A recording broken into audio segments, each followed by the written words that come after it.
Welcome to New Orleans, the city famous for jazz, above-ground cemeteries, and a barter system based on beads and boobs. Let's get into it. Super Bowl 59. The Kansas City Chiefs, fresh out of a spooky prison and chasing their third consecutive championship, face off against the Philadelphia Eagles.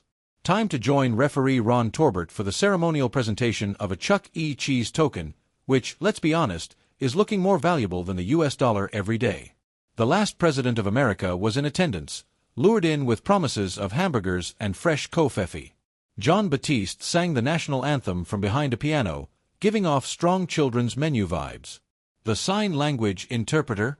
Absolutely roasting someone with those hand movements.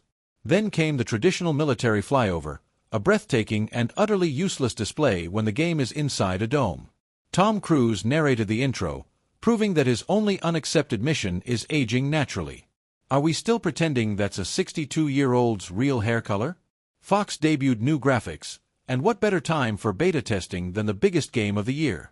It looked clean and elegant. Can't wait to see it when it's actually finished. The Chiefs' offensive line collapsed faster than a New Orleans levee, leaving Patrick Mahomes running for his life.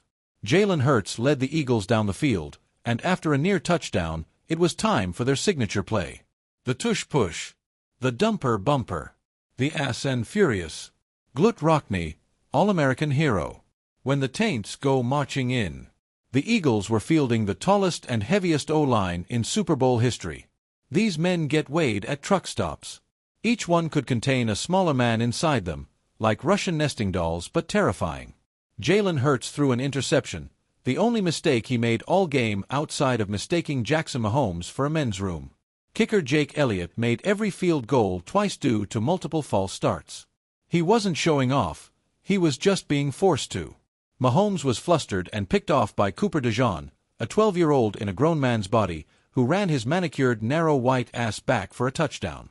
The second worst mistake Mahomes made all day? The face he made afterward. You know the one, detective just found a body in a warehouse face.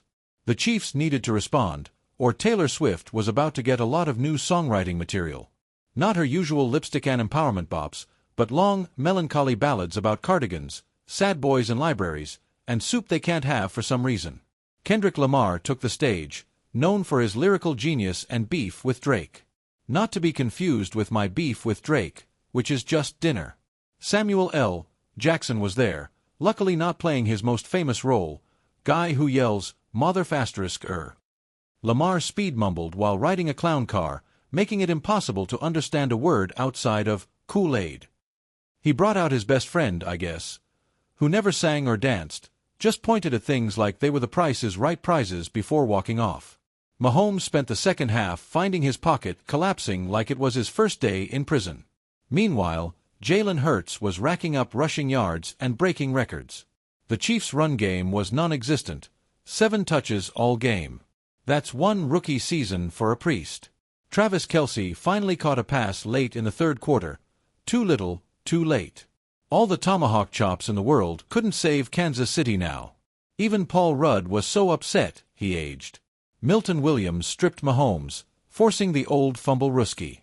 Jalen Carter hit Mahomes in the face, but the refs were too busy huffing stale farts from a paper bag to notice. Instead, they flagged Williams for dunking on the crossbar.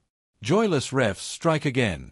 Meanwhile, Tom Brady was in the booth, doing what he does best, making everything about him. He dropped 2007 references like we're all supposed to remember where we were when he lost to the Giants. Spoiler: no one cares, Tom. The Chiefs' three-peat dream dies. The Chiefs clawed back late, but Xavier Worthy's 2-touchdown performance was just window dressing. It was over. The Eagles win Super Bowl 59. Jalen Hurts took home MVP, making every sports pundit who doubted him look like a no-talent-ass clown. Kansas City's three-peat dreams? Dead. NFL interns. Working overtime to hide a mountain of three-peat merch. Terry Bradshaw. Given a microphone on someone's last day at Fox. Final thoughts. Congrats to the Philadelphia Eagles. I'm sure their fanbase will handle this victory with class and dignity. Special shout-out to the rest of the NFC East. You all helped make this possible. You know who else did? Booty and the Beast. Forrest Rump. The Fresh Prince of Derriere. The Caboose is Loose. Call of Booty. Modern Warfare. Until next time, folks, like, comment, and subscribe.